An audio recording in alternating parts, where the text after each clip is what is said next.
everybody, welcome back to the Octave Demo Couch. Today we're going to do something kind of cool. We're going to talk about Fender and Godin. It's not a comparison, it's not which one's better than the other, it's more about which one suits you as a player more. So for the video, I'm going to discuss the specs and the differences a little bit, and then we'll be playing through the new Boss Dual Cube LX, mic'd up with a Cat Audio D89 into a Rubik's 22 and filmed in 4K on my iPhone 13. So without further ado, let's talk about some of the specs of the guitar and then on to the fun part. To start with Fender, we have a Pal Ferro fingerboard, a 2-point trem, the new Fender Player Series Alnico 5 pickups. We have single, and a humbucker. We have a synthetic bone nut. I believe they use McCarty. Classic Fender tuners. I believe they're made by Schaller, so great quality out of the factory. 9.5 radius.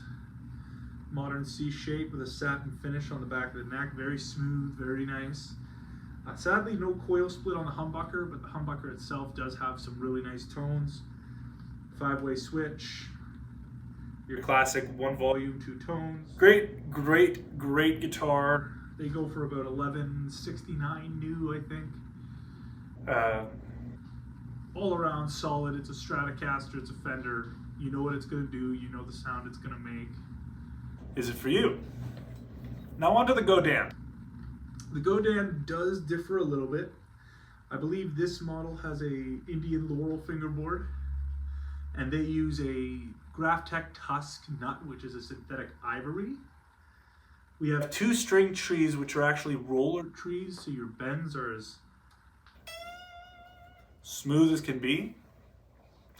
We also have an HSS configuration here with our 5-way.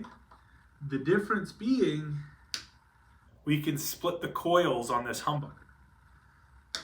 Now the differences come in the radius. I believe this has a 12-inch radius, soft V-shaped neck, which is also a satin finish, but you don't get that headstock gleam because the headstock isn't a gloss finish on this model. But that's okay because it matches the satin black finish of the body. The big differences, like I said, are probably the radius, the fact that you can split this humbucker. It is a hard tail, so you are losing out on your tremolo. So if you're a whammy bar fan, Fender might be more for you.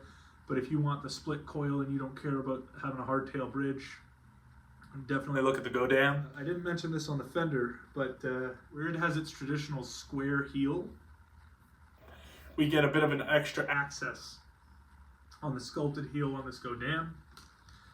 It's been standard issue on a lot of their S and T style guitars for a while now. Just a great example of innovation on a style that's been inspired from over the decades. Yeah, so without further ado, let's look at some tones. I'm going to be playing the same riff on each pickup configuration. On the Godin, I will be using the split coils and showing off those sounds after the fact. We're just going to go straight differences between the Godin and the Fender. And yeah, so without further ado, let's play some tunes and have some fun doing it.